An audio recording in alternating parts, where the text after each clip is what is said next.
Oído con Sentido, un espacio para oír, sentir y consentir la palabra.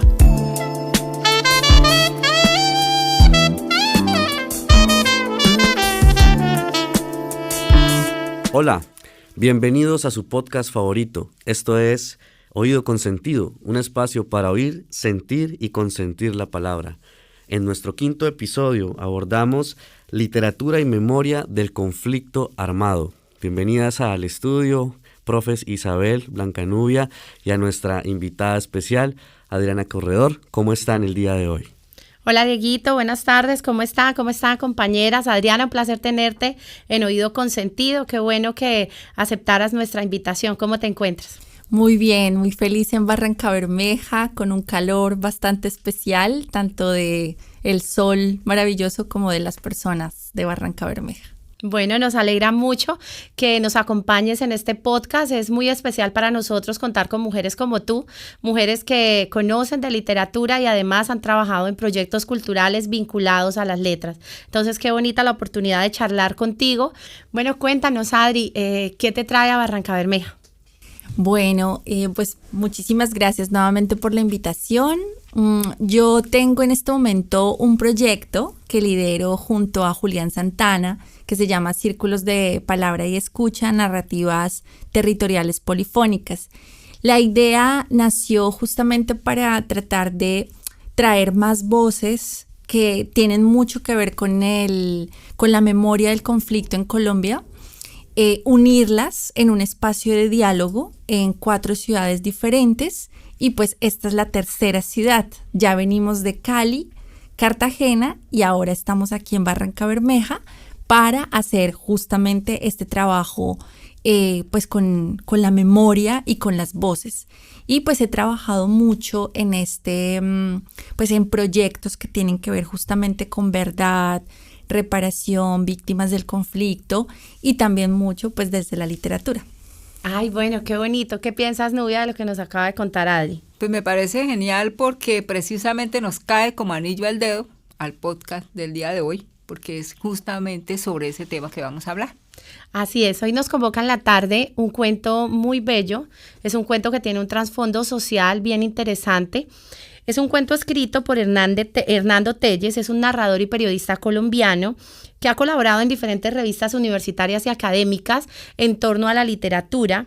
Este escritor, además de dedicarse a la construcción de un libro muy hermoso que se llama Cenizas para el Viento y otras historias, donde hay como una antología de cuentos, pues este escritor también ubica todo este panorama narrativo alrededor del contexto político y social colombiano. Entonces, qué interesante, pues, trabajar el día de hoy uno de sus cuentos. Bueno, hoy vamos a hablar de un cuento precisamente de esa antología de Cenizas para el Viento que se llama Espumas y nada más. Toda la acción de este cuento se concentra en un lugar que es una barbería de un pueblo. El narrador está en primera persona y es el barbero que está pues afilando su navaja o su instrumento de trabajo cuando llega el capitán Torres, que es el otro personaje del cuento. El capitán Torres viene con una barba de 4 días porque ha estado persiguiendo guerrilleros. Lo que supuestamente no sabe Torres es que el barbero forma parte de ese grupo de guerrilleros, pero está camuflado en su barbería. Él escucha cosas y la transmite a los guerrilleros para prevenirlos sobre las incursiones que hace este señor. Vale anotar pues que este es un cuento que narra la violencia en Colombia y sobre todo de la época después del Bogotazo, a finales de los años 40. Ahí pues básicamente la historia digamos que tiene un giro bastante fuerte, y es cuando el barbero se empieza a limpiar la barba de Torres a pesar de que es su enemigo, y entonces empieza todo un conflicto interior entre si lo mata porque tiene toda la oportunidad para hacerlo, porque además la gente del pueblo que también forma parte de la guerrilla sabe que él está ahí y que tiene todas las posibilidades, con un solo corte en el cuello lo mata.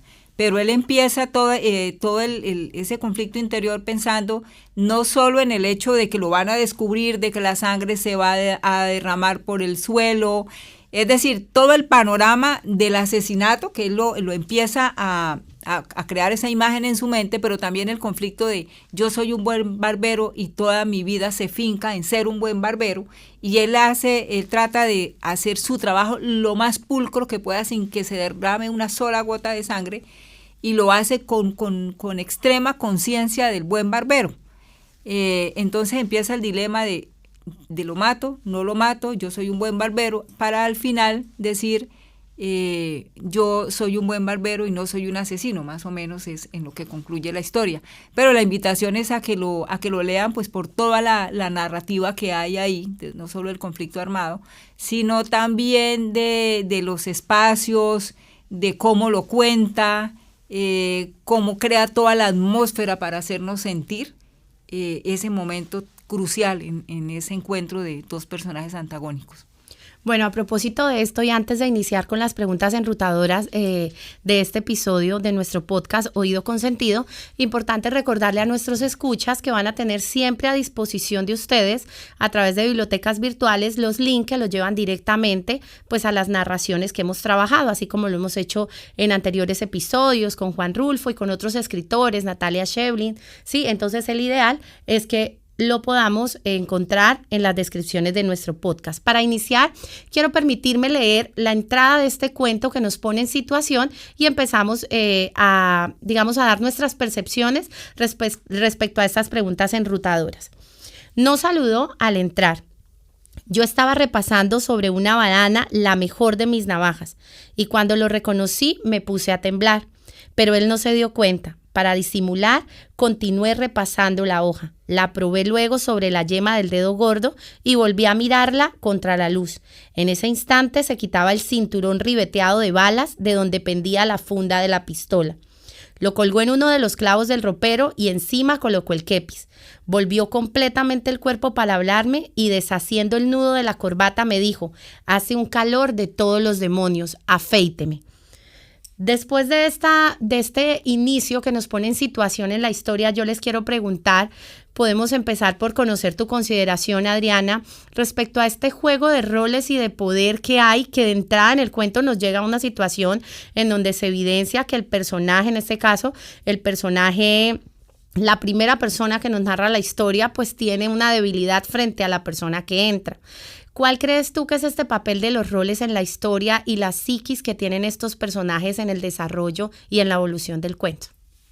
Bueno, la primera vez que yo leí este cuento estaba en la universidad, estaba haciendo justamente la carrera de literatura y siento que depende mucho también de en qué momento estamos como para conectarnos y entender de determinada manera como esa psiquis que dices. En ese momento, claro, el hecho de que esté narrado en primera persona nos lleva mucho a la psicología efectivamente pues del personaje, el barbero que nos está hablando de todo lo que le está sucediendo y además nos está haciendo ver muy, muy viva la imagen, ¿no? El momento de quitar la barba, ¿no? Como de hacer todo este trabajo que yo creo que en tiempo real tal vez no pasó una hora y media, menos de ese cuento. Sin embargo, claro, esa narración en primera persona nos ayuda a entender o a ir inmediatamente hacia lo que han sentido muchísimas personas como en todo el territorio nacional y nosotros mismos. Entonces, cuando digo que la primera vez que lo leí fue en la universidad, realmente yo lo leí muy desde una manera literaria, por así decirlo, como buscando como todo esto que significa y los simbolismos. Pero al leerlo nuevamente, digamos como ya teniendo más conciencia del conflicto armado en Colombia, uno ya siente y se conecta efectivamente con una psiquis que nos pertenece, yo creo que a todas y todos, porque por más que tengamos o no, por ejemplo, personas que han sido víctimas del conflicto cercanas a nuestra familia o amistades, yo creo que como nación ya eso que esta persona, que este barbero está narrando, ya nos toca de una manera bastante distinta. Entonces yo creo que nosotros, o sea, Colombia misma, se siente mucho más referenciada y referida como en todo ese diálogo. Sí, concuerdo con lo que dice Adriana. Esa dualidad de quien nos cuenta la historia, porque hay muchos sentimientos inmersos. Él pertenece a un lado del conflicto, quiere defender los intereses del lado y lo hace a su forma, pero esa dualidad que tiene de ser o no ser, ¿sí? De ser el héroe, de lo van a proclamar, lo van a exaltar, vas a ser un hito en la historia, y también vas a ser un traidor, vas a ser un perro camuflado, vas a ser alguien malo. Lleva a esa incapacidad de tomar una decisión inmediata. Y algo tan sencillo como afeitar o ser barbero, que es su profesión o lo que hace a diario, se vuelve un momento de vida o muerte, ¿cierto? Me gusta mucho la forma en la que se confronta a sí mismo. El autor plasma muy bien esas dos personas peleando por quién toma el control de las acciones, y creo que rescato mucho eso de la parte psicológica, y es como el autor nos muestra muy bien esos dos yo, diciendo lo hago, no lo hago, qué pasa si lo hago. A veces el cuerpo como que quiere hacerlo, a veces es él intentando controlarlo y todo eso, y me parece excelente. Bueno, yo creo que ahí hay dos poderes, ¿no?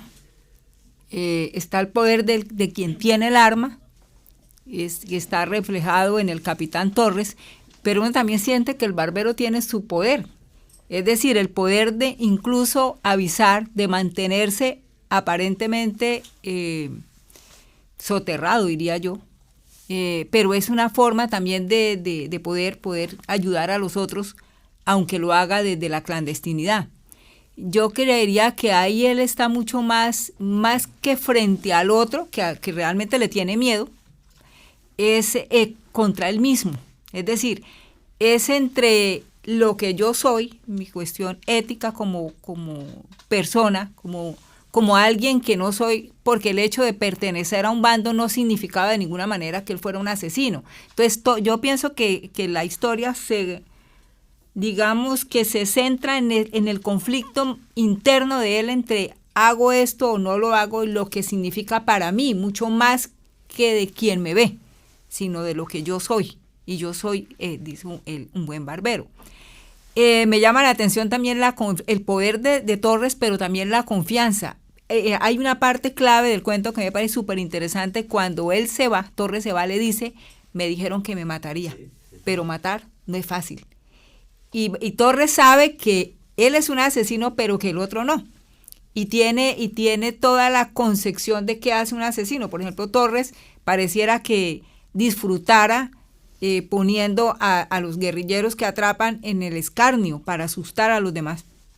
Porque ahí el poder es el miedo también, que también es muy que no ha cambiado, pues ese miedo de la época en que ellos lo narran al miedo nuestro. Entonces, a mí me parece que lo genial de ese cuento precisamente está en cómo recrea Torres esos miedos y esos poderes.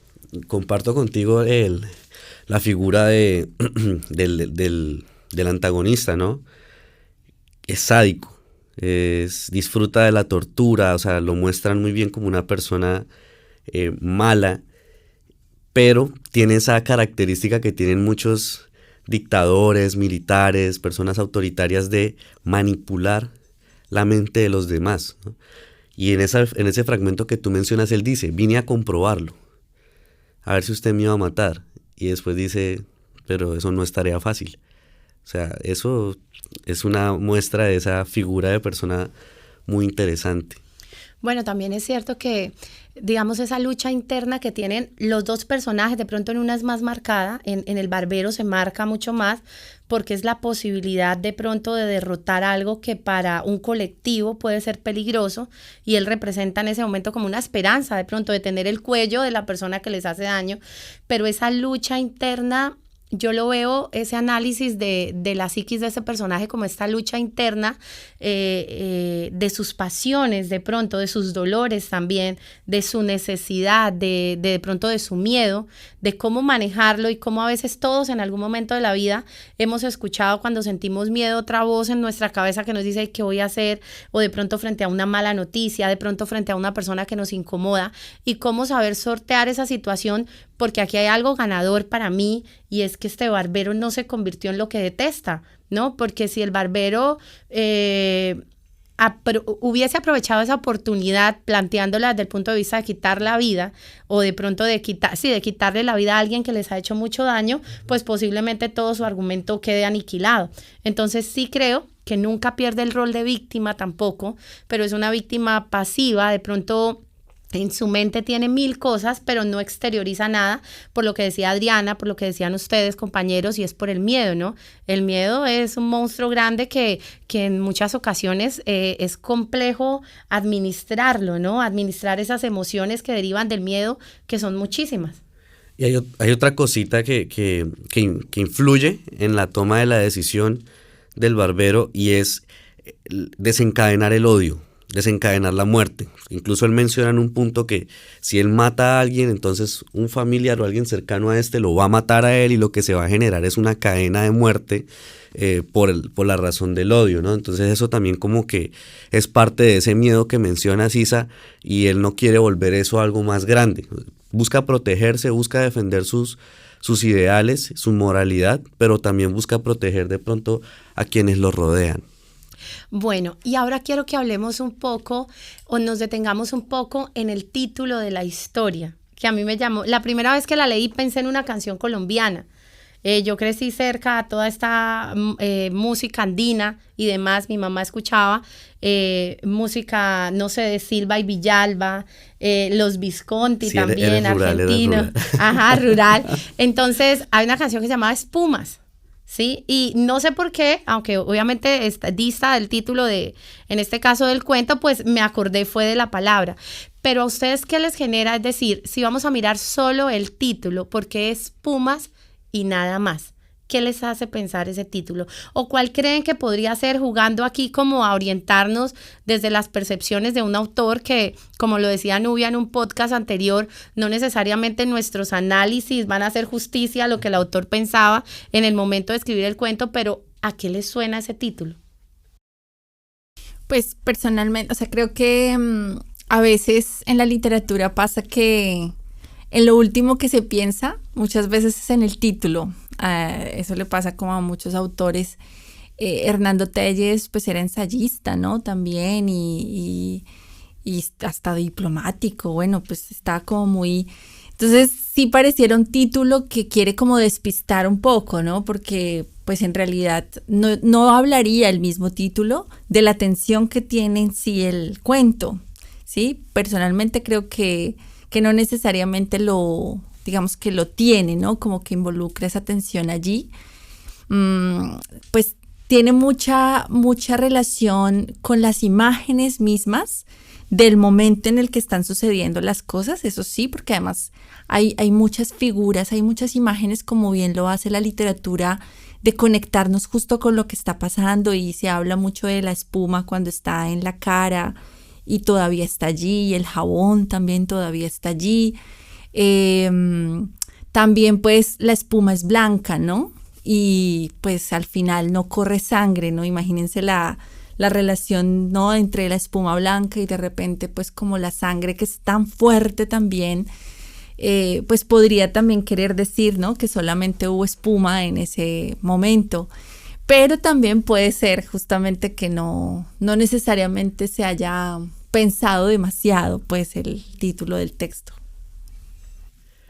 No, yo me fui ahí muy lejos pensando en el título, pero bueno, es parte de lo que genera la literatura en el lector, ¿verdad? Y es que cuando leí ese fragmento y cuando lo releo, siento que el autor nos está advirtiendo de lo que se viene dentro del barbero, y es como el ciclo, como que corta la pasta, la espuma sube, se revuelve y la aplica, ¿no?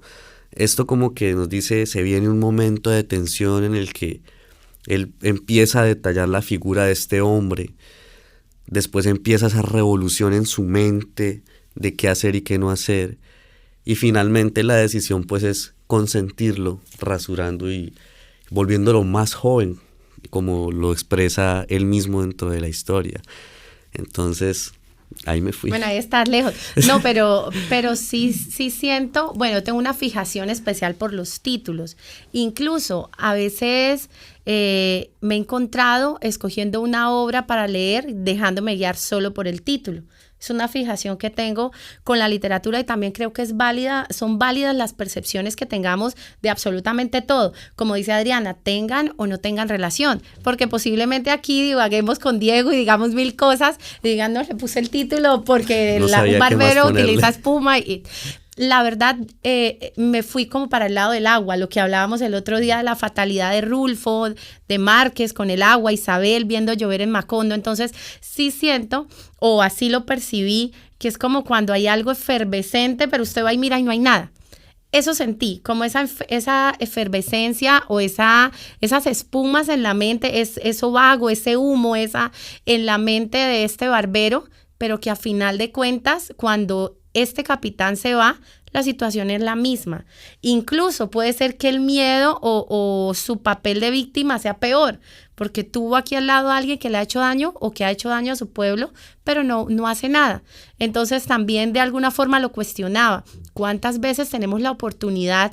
Y no estamos hablando de un capitán que haya...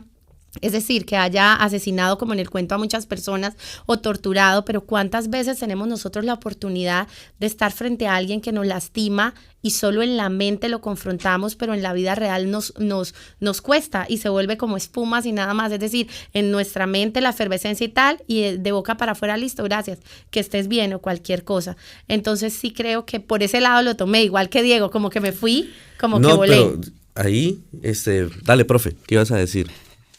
Bueno, estoy, digamos que, de acuerdo, ¿no? Comparto las percepciones de Adriana y también las de Isa. Yo los pensé más porque incluso al final creo que el cuento, él cierra también, una parte ya al cierre, donde él dice, yo más o menos como que no quiero sangre, y él habla de solo espumas y nada más.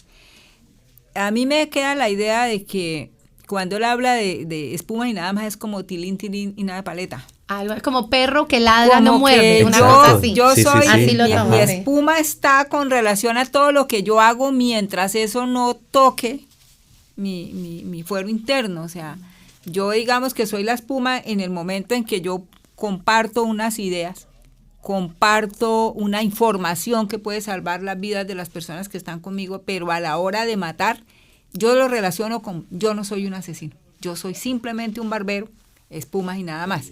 Lo veo por ahí, pero también puede ser, como dicen ustedes, puede ser que el título haya sido una cosa ahí como que lo tomo por todos los elementos, los que hablaba Adriana, todos los elementos que están dentro del cuento, y lo pongo así.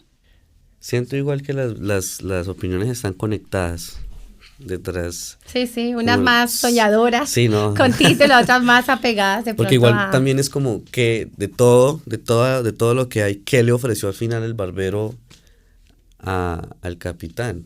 Espumas, y toma tu rasurada y ya, ¿no? La vida, más que no allá fue de cualquier eso, cosa. y más allá de eso, un servicio, le sirvió. Entonces también sigue un rol de alguien dominante, porque cuando hablábamos de la psiquis, el capitán se sabe tan seguro del poder que él tiene, que sabe que le puede poner el cuello y no le va a hacer nada. Es más, yo pienso que esa despedida, esa última línea al final del cuento, es una burla, es una sátira. Hey, yo venía acá y me dijeron que usted me podía matar y pues me dio un servicio. Entonces sí creo que puede estar orientado por ahí. Bueno, y ya que estamos suponiendo, ¿cierto? Ya que estamos hablando un poco quiero vincular nuestras experiencias pues alrededor de este texto tan bonito. Y les quiero hacer una pregunta ya un poco personal y también basada en nuestras experiencias, contextos, de pronto trabajos a través de la literatura o desde la literatura con comunidades. ¿Ustedes cómo creen o cómo sería, cuál sería la forma más viable de llevar esos dolores sociales o esas desventajas sociales o desde las víctimas frente a los victimarios? Es decir, obviamente teniendo como eje central la literatura, desde sus experiencias y demás, cómo lo han vivido o cuál sería una propuesta viable. Bueno, pues digamos que desde mi trabajo he visto el potencial que tiene la poesía, como la poesía, una poesía además como muy, que vuelve a la oralidad, ¿no? Como que no se queda solo en un libro, sino que se está mostrando en diferentes escenarios a viva voz, en la calle misma, con un megáfono, en diferentes espacios. Yo veo que la poesía en la actualidad está tomando ese lugar que necesitaba desde hace tiempo para eso mismo que dices, porque logra sensibilizar mucho. Primero, logra que las personas de verdad como que saquen de una manera muy visceral lo que están sintiendo, pero además cuando está frente a un público, por eso digo, como más hablando de poesía oral o en voz alta, cuando está frente al público es inevitable que las personas no sientan, o sea, no se sientan como supremamente tocadas, supremamente como sensibilizadas de lo que se está narrando allí.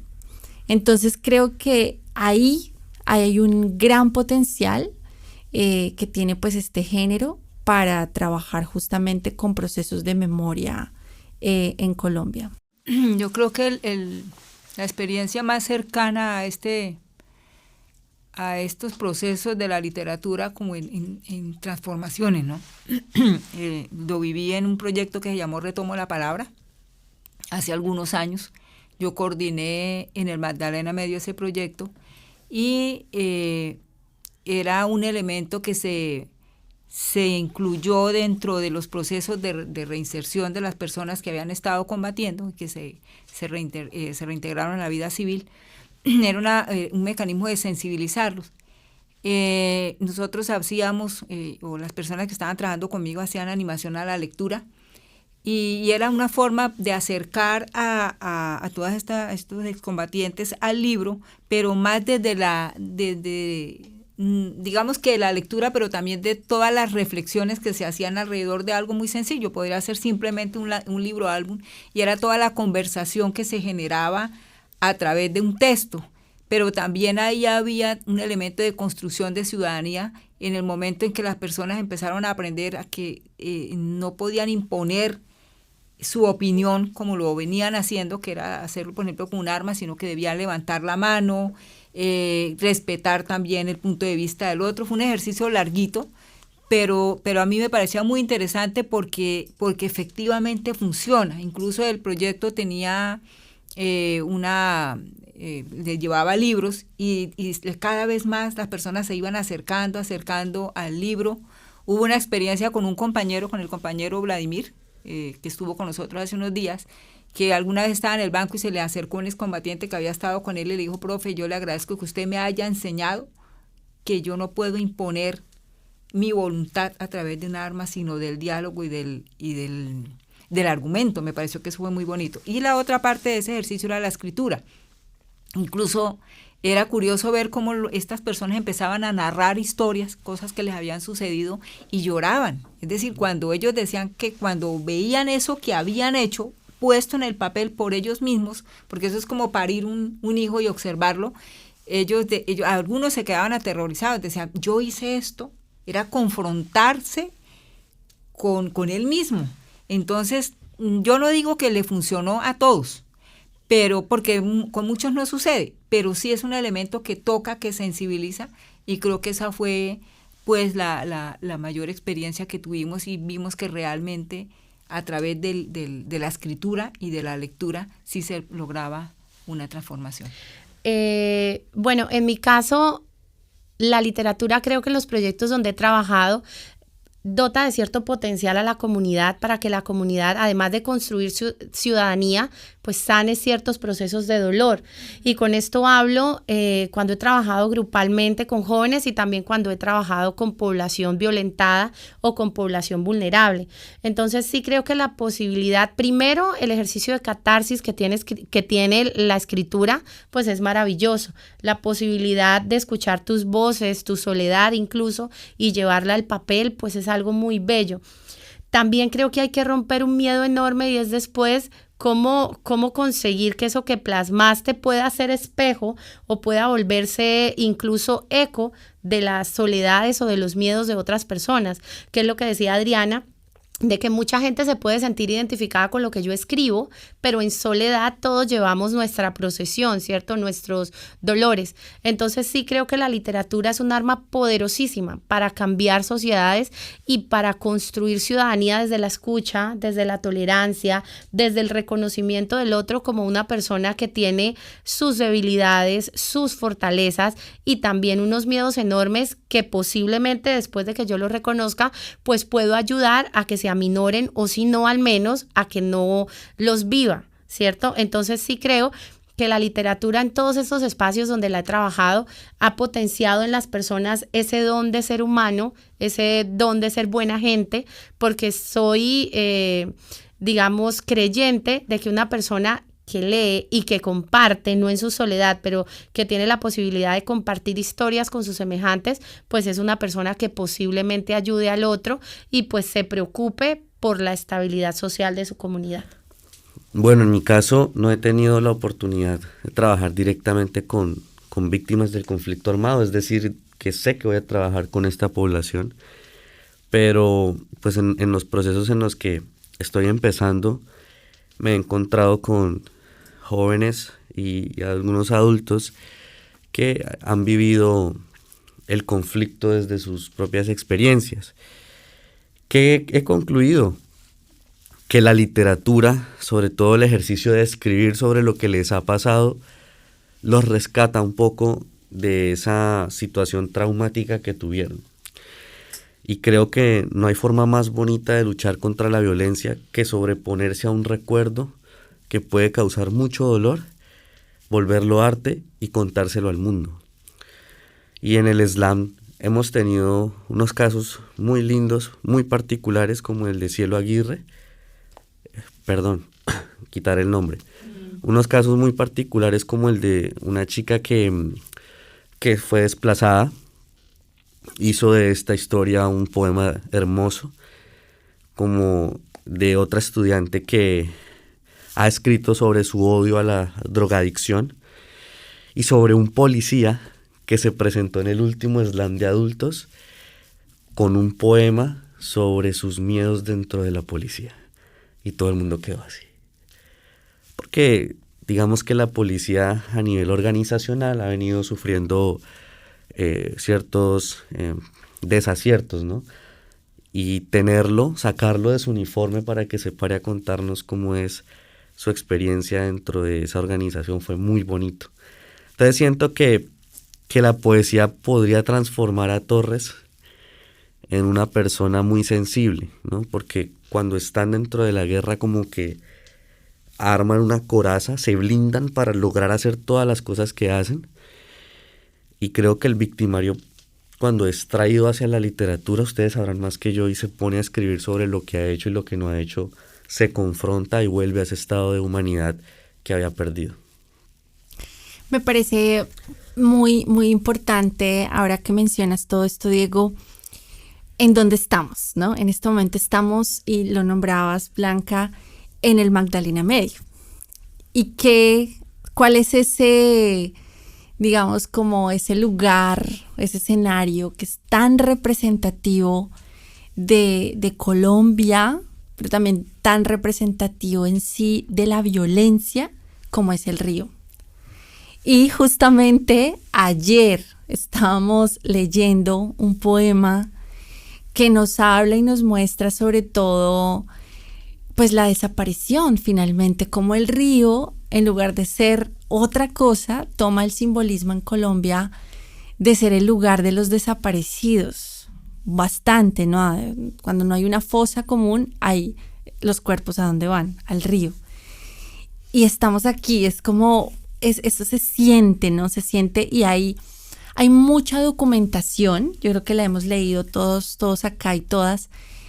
Hay mucha documentación, historia, historiadores han trabajado alrededor del Magdalena, del conflicto Magdalena, pero ahí vuelvo a decir cuál es ese gran como don que tiene la literatura, la poesía también, y es que a diferencia de la historia, a diferencia de los documentales y todo esto, la literatura nos lleva a conocer el conflicto más desde la psiquis humana, desde lo psicológico y desde lo humano, y nos hace, como bien lo dices, Diego, con esto del policía, nos hace salir como de nuestro rol y entrar a un lugar en donde todas y todos somos iguales. Entonces creo que la literatura logra justamente eso.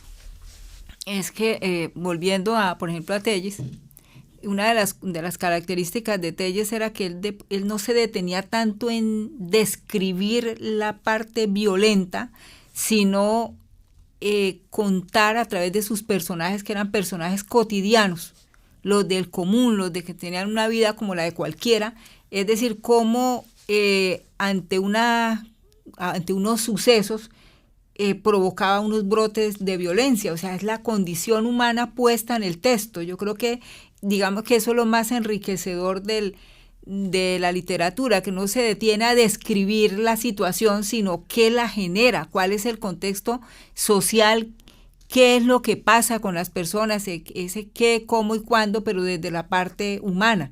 Y quizá esa es la validez, porque cada quien se puede sentir reflejado en una orilla o en la otra, pero es la condición humana que está puesta en la literatura. La literatura finalmente no está juzgando si eso es bueno o es malo, está una situación que nos pone a los humanos a veces a reaccionar de unas maneras que incluso pueden sorprendernos.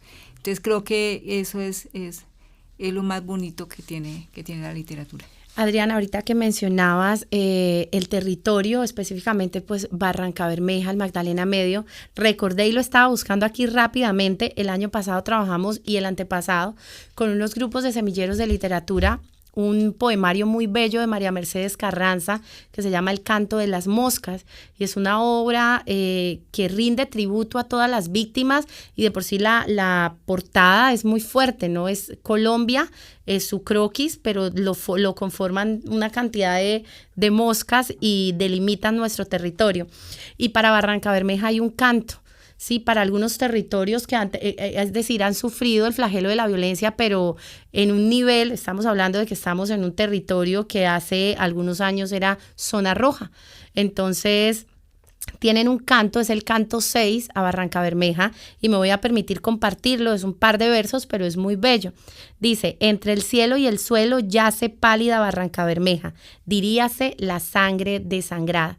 Entonces creo que también, como para acotar un poco más la idea de Adriana, y esto me lleva a la última pregunta de esta tarde, y si quiero acá escuchar de pronto, además de sus percepciones personales, si han vivido esta situación con alguna persona, alguna comunidad con la que hayan trabajado estos proyectos literarios, y es en cuanto a la venganza. Hay poblaciones pues que han sido vulneradas de múltiples formas, ¿sí? Y que han sufrido una cantidad de violaciones a sus derechos, pero ¿cómo vivimos el fenómeno de la venganza a través de la literatura? ¿Es válido resarcir mi dolor a través de las letras o se queda corto? ¿O qué puede hacer una población o ustedes cuando de pronto, si en algún momento, porque yo creo que todos en Colombia en algún momento nos ha tocado la violencia, cómo reaccionamos frente a ese dolor y frente a esa falta de empatía social con lo que nos ha pasado? Pues yo creo que, digamos que la literatura, ayer también tuvimos una conversación muy, muy interesante en Credos. Bueno, en este lugar que trabaja mucho por los derechos humanos aquí en Barrancabermeja, y digamos que fue muy interesante. Una de las cosas que hablamos es la gran diferencia que existe entre verdad y memoria. Creo que lo que tú dices, Isa, tiene que ver más, la literatura logra un trabajo importantísimo en la cuestión de memoria, es clave, pero sí se necesita algo más. ¿Y qué se necesita? La verdad.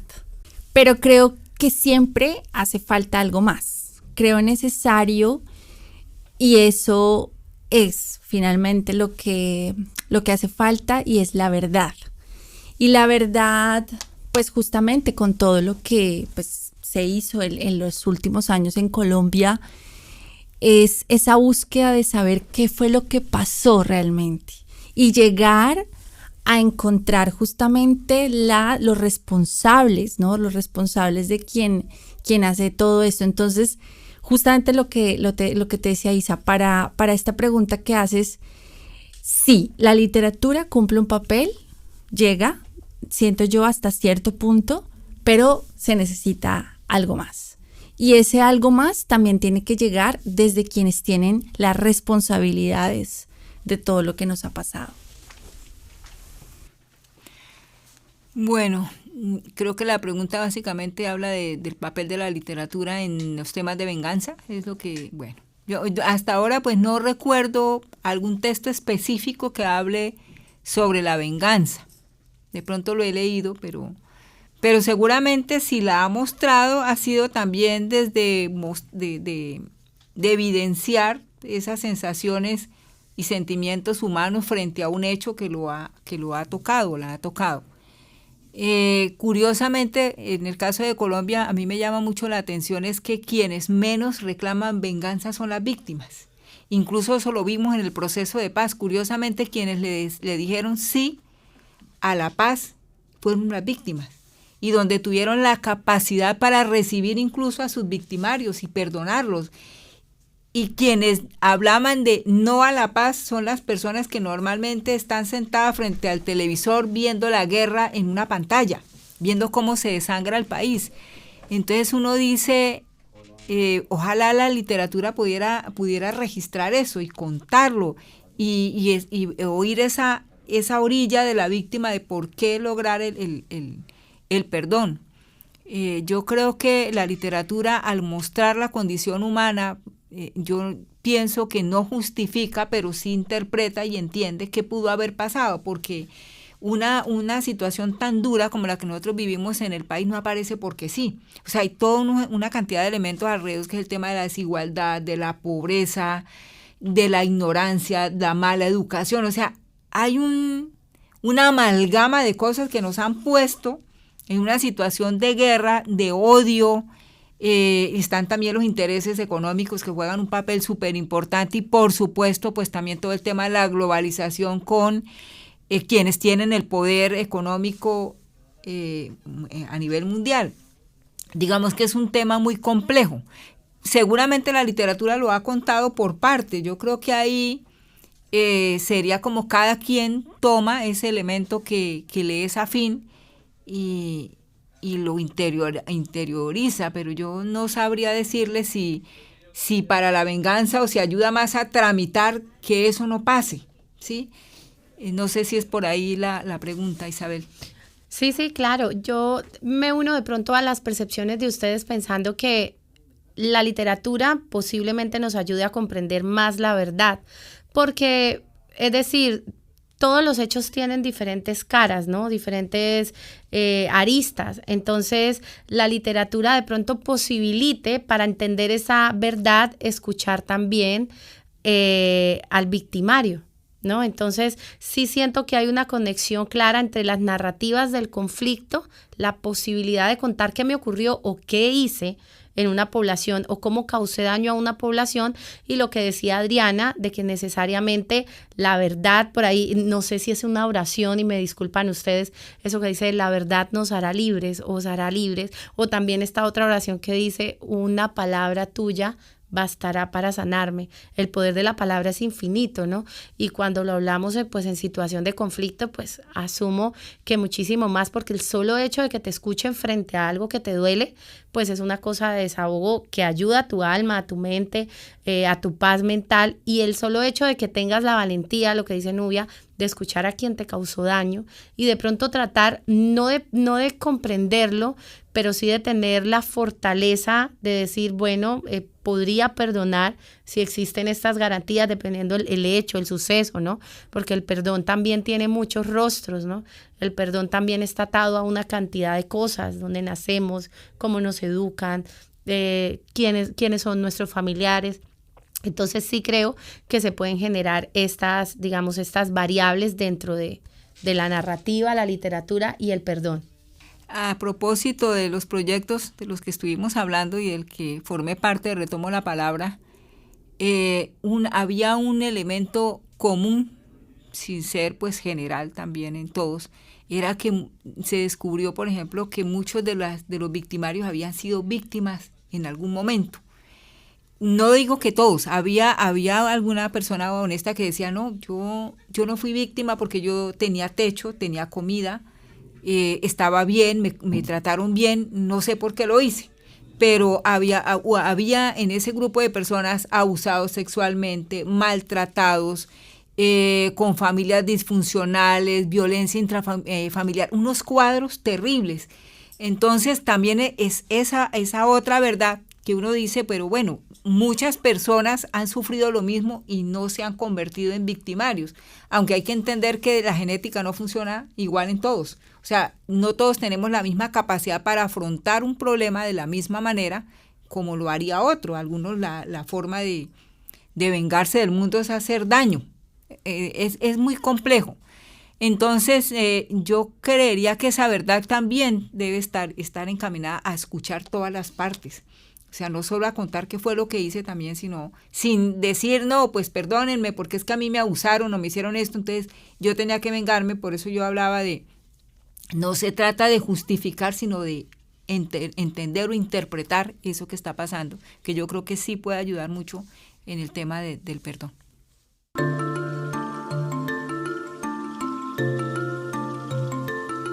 Bueno, llegamos al final del capítulo con esta maravillosa conversación, este espectacular tema que tuvimos el día de hoy y un fragmento hecho para ustedes, oyentes, para consentirlos realmente de nuestra parte. Esta es la sección de recomendados y es nada más que entregarles un libro como recomendación para que ustedes hagan el ejercicio de lectura en sus casas, en sus trabajos, bueno, desde la comodidad de sus vidas. En mi caso, quiero recomendar el libro El árbol de los genízaros del autor Jason Goodwin, una historia muy interesante desarrollada dentro del Imperio Otomano. Bueno, pues primero agradecerles mucho por esta invitación. Me siento muy contenta de haber compartido con todos los oyentes, todas las personas que nos escucharon y con ustedes aquí. Y mi recomendado se llama Transparentes, Historias del Exilio Colombiano, de Javier de Isusi.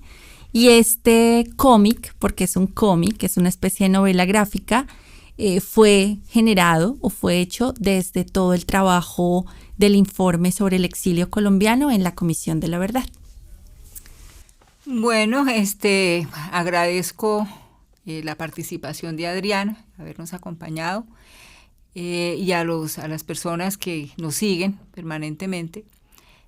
Mi recomendado es una novela, no es una novela, es una crónica testimonial que se llama A Sangre Fría, del escritor norteamericano Truman Capote.